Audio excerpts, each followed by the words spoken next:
Welcome to mission academy. সরকারি চাকরির পরীক্ষার প্রস্তুতি যারা নিচ্ছ তাদের সকলকে অভিনন্দন জানিয়ে আজকে আমরা ন্যাশনাল রিক্রুটমেন্ট এজেন্সি নিয়ে বিশদে আলোচনা করব। সরকারি চাকরিতে গ্রুপ বি এবং গ্রুপ সি পোস্ট অর্থাৎ নন গেজেটেড যে পোস্টগুলি হয় সেই পোস্টগুলিতে রিক্রুটমেন্টের জন্য কেন্দ্রীয় মন্ত্রিসভা ন্যাশনাল রিক্রুটমেন্ট এজেন্সি স্থাপন করেছে। এই ন্যাশনাল রিক্রুটমেন্ট এজেন্সির কাজ হবে কমন এলিজিবিলিটি টেস্ট সিইটি নেওয়া।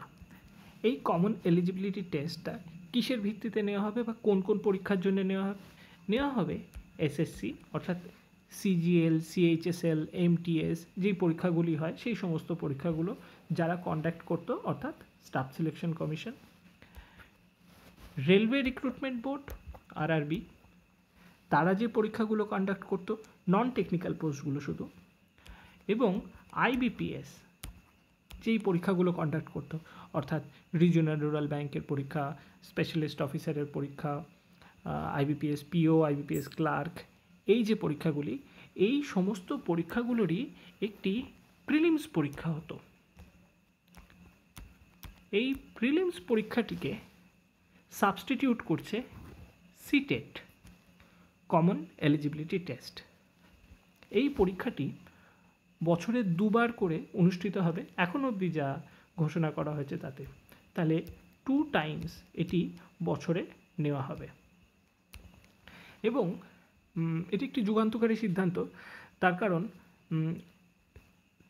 3 বছরের অর্থাৎ বছরে দুবার করে দেওয়া গেলে 3 বছরের প্রত্যেক বছর দুবার করে দেওয়া যাচ্ছে অর্থাৎ 6টি অ্যাটেম্পট। এই 6টি অ্যাটেম্পটের মধ্যে বেস্ট যেই অ্যাটেম্পটটি হবে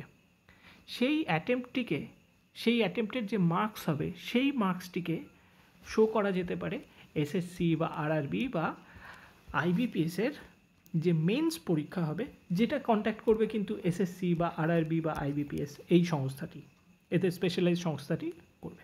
কিন্তু সেখানে এলিজিবল হওয়ার জন্য যে মার্কসটি দরকার হবে সেটা কিন্তু এই 3 বছরের মধ্যে যে 6টি অ্যাটেম্পট দেওয়া যাচ্ছে সেই 6টি অ্যাটেম্পটের ভেতর থেকে যে হায়েস্ট মার্কসটি হবে সেটাকে শো করিয়ে এই 3টে পরীক্ষার যেই মেন হয় সেই মেন পরীক্ষার জন্য স্টুডেন্টরা এলিজিবল হতে পারবে। এবার গ্র্যাজুয়েট লেভেলের জন্য আলাদাভাবে পরীক্ষা হবে, ম্যাট্রিকুলেট লেভেলের জন্য আলাদাভাবে পরীক্ষা হবে এবং এইচএস লেভেলের যেই কারিকুলাম আছে তার জন্য আলাদাভাবে পরীক্ষা হবে। ফাইনালে স্পেশালাইজড এজেন্সি অর্থাৎ এসএসসি, আরআরবি এবং আইবিপিএস এরাই পরীক্ষাগুলোকে নেবে এবং সারা ভারতবর্ষে পরীক্ষার্থীদের সুবিধার্থে 1000 এর ওপরে সেন্টার ঘোষণা করা হয়েছে এবং যেখানে সম্পূর্ণ এমসিকিউ ফরম্যাটে পরীক্ষাটি হবে। স্টুডেন্টরা নিজেদের পছন্দ মতন টাইম স্লট এবং পছন্দ মতন জায়গা চুজ করতে পারবে যে কোথার থেকে গিয়ে তারা পরীক্ষাটি দেবে। ঠিক আছে, এইবার এই যে পরীক্ষাটা হবে এই পরীক্ষাটা দিয়ে প্রথমে সেন্ট্রাল গভর্নমেন্টের পরীক্ষায় সুযোগ পাওয়ার জায়গা থাকলেও পরবর্তীকালে কিন্তু স্টেট গভর্নমেন্ট, অন্যান্য পিএসইউ এবং কিছু ক্ষেত্রে প্রাইভেট সেক্টরগুলিও স্টুডেন্টদেরকে তাদের যোগ্যতা মান নিরেখে চয়ন করতে পারে অর্থাৎ সিলেক্ট করতে পারে। তো আমরা এবার দেখে নেব সেন্ট্রাল গভর্নমেন্ট থেকে প্রাপ্ত যে তথ্য আমাদের কাছে এসছে, যেটা সেন্ট্রাল গভর্নমেন্ট জনসাধারণের সাথে শেয়ার করেছে, সেটাকে আমরা কীরকমভাবে ব্যাখ্যা করি। প্রথম পয়েন্ট বলছে, currently government job seekers appear for multiple examination conducted by multiple agencies. অর্থাৎ বর্তমানে যারা সরকারি চাকরির পরীক্ষার্থী তারা বিভিন্ন ধরনের পরীক্ষার জন্য বিভিন্নবার পরীক্ষায় বসে, বিভিন্ন এজেন্সি সেই পরীক্ষা নেয়। বলা বাহুল্য প্রত্যেকটি এজেন্সিতেই পরীক্ষা দেওয়ার জন্যে তার ফিস ভরতে হয়, সেখানে প্রত্যেকবার পরীক্ষার অনেক সময় এবং অর্থ দুটি ব্যয় হয়। অর্থাৎ এখান থেকে এটাই বলতে চাইছে যে বছরে মাত্র 2বার প্রিলিমিনারি পরীক্ষা হবে এবং এই 2বার পরীক্ষাটির ফলে কিন্তু কেবলমাত্র যে কোনো একটা পরীক্ষা নয়, সব ধরনের পরীক্ষার জন্যই, যেটা আমরা বলেছিলাম এসএসসি এবং আরআরবি বা আইবিপিএস এর সমস্ত ধরনের পরীক্ষার জন্য কিন্তু এলিজিবিলিটি থাকছে। সুতরাং সেই হিসাবে এই পয়েন্টটি কিন্তু খুবই গুরুত্বপূর্ণ এবং পজিটিভ একটি point. Candidates pay repetitive fees, travel great distances to recruitment centre several times a year. একই পয়েন্টকে সেটাকেই ব্যাখ্যা করছে যেটা আমরা অলরেডি বলেছি। ন্যাশনাল রিক্রুটমেন্ট এজেন্সি বা NRA will remove these pain points with a common admission test for the Tier 1 exam for multiple government jobs. অর্থাৎ যেটা আমরা বললাম যে প্রিলিমিনারি পরীক্ষা বা টায়ার 1 এক্সাম, সেই টায়ার 1টাকে এটা একটা কমন পরীক্ষার মাধ্যমে সারা ভারতব্যাপী এরা কন্ডাক্ট করে নেবে। NRA will reduce burden on candidates as also on respective recruitment agencies. এবং এই যে অন্যান্য রিক্রুটমেন্ট এজেন্সি যেগুলো রয়েছে অর্থাৎ IBPS যদি আমরা বলি বা SSC বলি বা রেলওয়ে রিক্রুটমেন্ট বোর্ড বলি, এদের ওপরের বার্ডেনটাকেও গভর্নমেন্ট বলছে, গভর্নমেন্টের department of personal and training বলছে যে তারা এই বার্ডেনটাকেও কমিয়ে দিচ্ছে। বলছে separate common eligibility test to be conducted for 3 levels, 3টে লেভেলের জন্য এই পরীক্ষাটি হবে। গ্র্যাজুয়েট লেভেলের জন্য, হায়ার সেকেন্ডারি লেভেলের জন্য, ম্যাট্রিকুলেট লেভেলের জন্য। বলাই বাহুল্য 3টে লেভেলের জন্য পরীক্ষা যদি হয়, এখন অবধি যদিও সিলেবাস আমাদের হাতে আসেনি, গভর্নমেন্ট এখনও ডিক্লেয়ার করেনি যে কোন পরীক্ষার কী সিলেবাস হবে, তবে এটুকুনি আমরা বলতে পারছি যে মাল্টিপল চয়েস কোয়েশ্চেন অবশ্যই হবে এবং প্রত্যেকটি পরীক্ষার যে যোগ্যতা মান দেওয়া রয়েছে সেই যোগ্যতা মানের প্রশ্নই সেখানে আসবে। কি বলছে পরের পয়েন্টে, for non technical posts common eligibility test shall replace the tyre 1 exams. এক্ষেত্রে কিন্তু বুঝে রাখতে হবে নন টেকনিক্যাল পোস্ট যেগুলি হয় সেই পরীক্ষাগুলির জন্যই কেবলমাত্র টায়ার 1টা রিপ্লেস হচ্ছে। ঠিক আছে, পরের পয়েন্ট কি বলছে, CET to shortlist candidates for group B and group C post. যেটা আমরা বললাম সেন্ট্রাল গভর্নমেন্টের গ্রুপ বি বা গ্রুপ সি পোস্ট অর্থাৎ যেগুলো নন গেজেটেড পোস্ট হয়, এবং আমরা অবশ্যই জানি গেজেটেড পোস্ট যেগুলো হয় সেগুলো হয় UPSC, যেই ইউনিয়ন পাবলিক সার্ভিস কমিশন যে রিক্রুটমেন্টটা করে সেখান থেকে যে IAS, IPS এবং অ্যালায়েড সার্ভিস যেগুলো থাকে সেগুলো হচ্ছে গেজেটেড পোস্ট। কিন্তু নন গেজেটেড যে পোস্টগুলো হয় যেটা CGL সেন্ট্রাল গভর্নমেন্টের বা আমাদের কম্বাইন্ড হায়ার সেকেন্ডারি লেভেল, এই পরীক্ষাগুলো কিন্তু মেনলি এই CET কন্ডাক্ট করবে। Standard curriculum and degree difficulty, এই যে পরীক্ষাটি হবে তার কারিকুলাম যেটা থাকবে সেটা একটা স্ট্যান্ডার্ড কারিকুলাম থাকবে, অ্যান্ড ডিগ্রি অফ ডিফিকাল্টি সেটাও একটা স্ট্যান্ডার্ড মেনটেন করবে, যেরকমভাবে আমরা আলোচনা করেছিলাম সেই রকম। To be conducted in multiple Indian languages, অর্থাৎ কেবলমাত্র একটি ভাষায় এই পরীক্ষাটি হবে না, অর্থাৎ কেউ চাইলে বাংলায় দিতে পারে, মারাঠিতে দিতে পারে, হিন্দিতে দিতে পারে, এবং আশা করা যাচ্ছে সেখানে অবশ্যই ইংলিশ একটা স্ট্যান্ডার্ড ল্যাঙ্গুয়েজ থাকবে, তার সাথে একটা রিজনাল ল্যাঙ্গুয়েজ থাকবে। পরের point, based on CET score final selection to be made through separate specialized Tier 2, Tier 3 examinations conducted by respective recruitment agencies. অর্থাৎ CETর যে স্কোরটা হবে অর্থাৎ প্রিলিমসের যে স্কোরটা হবে সেই স্কোরটা দিয়ে কিন্তু কেউ SSCর জন্য কোয়ালিফাই করবে, সেই একই স্কোরে কেউ IBPSের জন্যও কোয়ালিফাই করবে। ঠিক আছে, আবার সেই একই স্কোরে কেউ RRBর জন্যও কোয়ালিফাই করবে। নিশ্চয়ই সেই RRB বা IBPS বা SSCতে কোয়ালিফাই করার কাট অফ আলাদা আলাদা যাবে, কিন্তু তার যে টায়ার 2 এবং টায়ার 3 এক্সামিনেশন হবে সেটা কিন্তু রেসপেক্টিভ সেই এজেন্সিগুলোই নেবে। স্পষ্ট এখানে বলে দেওয়া আছে, CET score of a candidate will be valid for 3 years, 3 বছরের জন্য এটি ভ্যালিড থাকবে, এবং আমরা আগেই বলেছি বছরে 2বার করে হবে, অর্থাৎ 6টা পরীক্ষা কেউ দিতে পারবে। Best available score during 3 years will be the current score.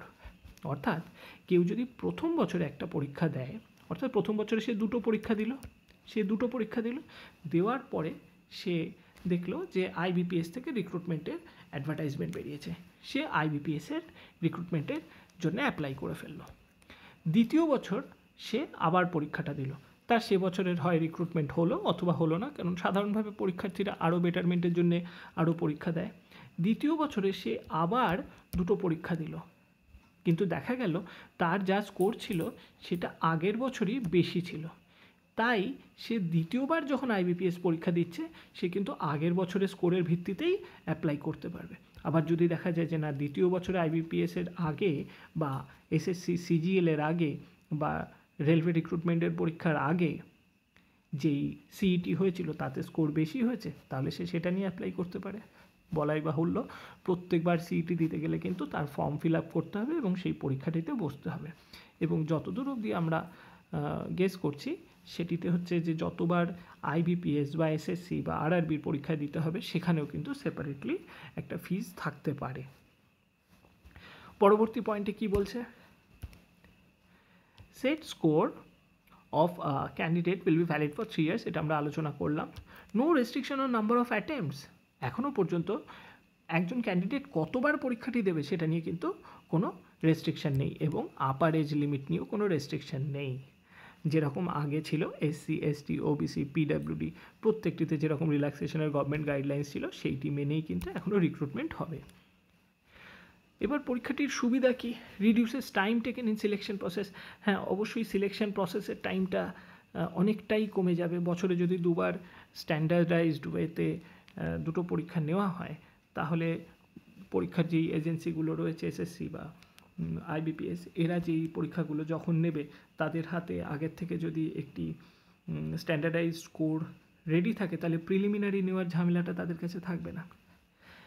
অবশ্যই পরের পয়েন্টটাও সেটাই বলছে যে ক্যান্ডিডেটরাও কিন্তু সেই একই রকমভাবে নানানবার নানান এজেন্সি নানান রকম পরীক্ষা দেওয়ার ঝামেলা থাকবে না। অর্থাৎ আশা করা হচ্ছে যে একটি ক্যান্ডিডেটের একটি সরকারি চাকরিতে ঢুকতে গেলে একটা অ্যাভারেজ যোগ্যতা মান দরকার হয়।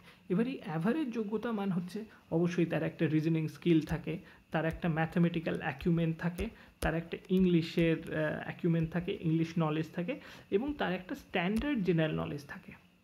এই চারটে জিনিস যেগুলো আমরা সাধারণভাবে বেশিরভাগ পরীক্ষার প্রিলিমিনারিতে পেয়ে থাকি, এই চারটে জিনিসকে কিন্তু আমরা এক্সপেক্ট করছি কম্বাইন্ড করেই এই পরীক্ষাটি সিইটি যেটি হবে সেটি এমসিকিউ ফরম্যাটে আসতে চলেছে। CET to be conducted at over 1000 centres, অর্থাৎ 1000-এর বেশি সেন্টারে যাবে। এখন অবধি যেটা আশা করা হচ্ছে যে every district will have at least 1 exam centre including the 117 aspirational districts. তো এই 1000-এর ওপরে বেশি যেই সেন্টারগুলিকে কেন্দ্রীয় সরকার কল্পনা করেছে, এবং বিশেষ কতগুলি অ্যাসপিরেশনাল ডিস্ট্রিক্ট আছে, 117টি যে ডিস্ট্রিক্ট আছে সেখানেও আরও বেশি করে এই টেস্টগুলি নেওয়া হবে ধরা হচ্ছে। Better access to rural under privileged candidates and women, ভারতবর্ষের নানান প্রান্তে ছড়িয়ে থাকা বেশ কিছু জায়গা আছে যেখান থেকে এখনও অনেক যোগ্য ক্যান্ডিডেট যারা পরীক্ষা দিতে আসতে পারছে না তাদেরও কাছে পৌঁছে দেবে এই পরীক্ষাটি পদ্ধতিটা, সেটাই গভর্নমেন্ট এক্সপেক্ট করছে। Candidates can schedule tests and choose centres of their choice, এটি একটি যুগান্তকারী সিদ্ধান্ত। অর্থাৎ কোন শিডিউলে পরীক্ষাটি হবে, অর্থাৎ এরকম হয় যে 10টার একটা শিডিউল আছে, 12টার একটা শিডিউল আছে, 2টোর একটা শিডিউল আছে, সেন্টার এ আছে, সেন্টার বি আছে, সেন্টার সি আছে। ক্যান্ডিডেট চাইলে এই শিডিউলটা চুজ করতে পারে। এটা নয় যে ক্যান্ডিডেটকে কেউ বাধ্য করবে যে না তোমরা সবাই এই সেন্টার আর এই শিডিউলটাই নাও। অবশ্যই দেখা যাচ্ছে যে একটা সেন্টার ম্যাক্সিমাম হয়তো 100 লোককে নিতে পারে। এই যেই বি সেন্টারটি এটি দেখা যাচ্ছে যে সেই 100 লোক ফুল হয়ে গেছে, তখন নিশ্চয়ই এই সেন্টারটি হয়ে যাবে হাউসফুল। তাহলে পড়ে থাকবে সি আর এ, তখন সেখান থেকে চুজ করতে হবে। কিন্তু তোমাদের কাছে অপশান আছে যে তোমরা কোনটাকে চুজ করবে। তোমরা যদি আগে করতে পারো, আমার মনে হয় এটি first come first serve basis যাবে। বলছে টু ফ্যাসিলিটেট এমপ্লয়মেন্ট জেনারেশনের জন্য সিইটি স্কোর কীভাবে কাজে লাগবে। দেখো বলছে সেন্ট্রাল গভর্নমেন্টে তো বটেই, এছাড়া স্টেট গভর্নমেন্ট যদি চায় এই ডেটাটা নিতে পারে, ইউনিয়ন টেরিটরিজ পিএসইউ ইউনিট যেগুলো রয়েছে, ইভেন প্রাইভেট সেক্টরও, তারাও কিন্তু এই সিইটি স্কোরের উপর ভিত্তি করে বুঝতে পারে যে একটা ক্যান্ডিডেটের তার জেনারেল সেন্সটা কী, তার বেসিক রিজনিং এবিলিটিটা কি আছে, তার বেসিক ম্যাথমেটিক্যাল অ্যাকুমেন্টটা কি আছে। এই জিনিসগুলোর উপর বেস করে কিন্তু প্রাইভেট সেক্টরও রিক্রুটমেন্ট করতে পারে। এবার গভর্নমেন্ট তো আমাদেরকে বলছেই আত্মনির্ভর ভারতের দিকে, অর্থাৎ গভর্নমেন্ট সেক্টর কিন্তু এখানে গভর্নমেন্টের নিজস্ব সাইটেই বলে দিচ্ছে যে প্রাইভেট সেক্টরও এখান থেকে নেওয়ার জন্য এলিজেবল। তাহলে গভর্নমেন্টের দৃষ্টিভঙ্গিটা কিন্তু আমাদেরকে অ্যাকসেপ্ট করতে হবে, কারণ একমাত্র পরিবর্তনই হচ্ছে কি স্থায়ী, বাকি সমস্ত জিনিসকে কিন্তু আমাদেরকে ছাড়িয়ে এগিয়ে যেতে হবে। It would also help such organizations in saving cost and time spent on recruitment. এবং সেই সমস্ত অর্গানাইজেশন অর্থাৎ স্টেট গভর্নমেন্ট পিএসইউ যেই জায়গাগুলো বলছে, এদেরও বলছে কি যে তাদের সময় এবং কস্ট অবশ্যই কমবে। পরের পয়েন্টে আমরা আসি, যেটা আমরা আগে আলোচনা করেছিলাম, সিইটি বছরে 2বার করে হবে এবং রেজিস্ট্রেশন, তার মার্কস, মেরিট লিস্ট সমস্ত কিছু অনলাইনে পাওয়া যাবে, যেটা কিনা এখন আমরা বেশ কিছুটা ধাতস্থ এবং অভ্যস্ত দেখতে দেখতে। Bulk of the candidates will be screened out during CET, অর্থাৎ এটা না একটি ছাঁকনির মতন হবে। সেই ছাঁকনি দিয়ে যারা সিরিয়াস ক্যান্ডিডেট, যারা এই চাকরিটার জন্য খাটতে চায়, পড়ে চাকরিটাকে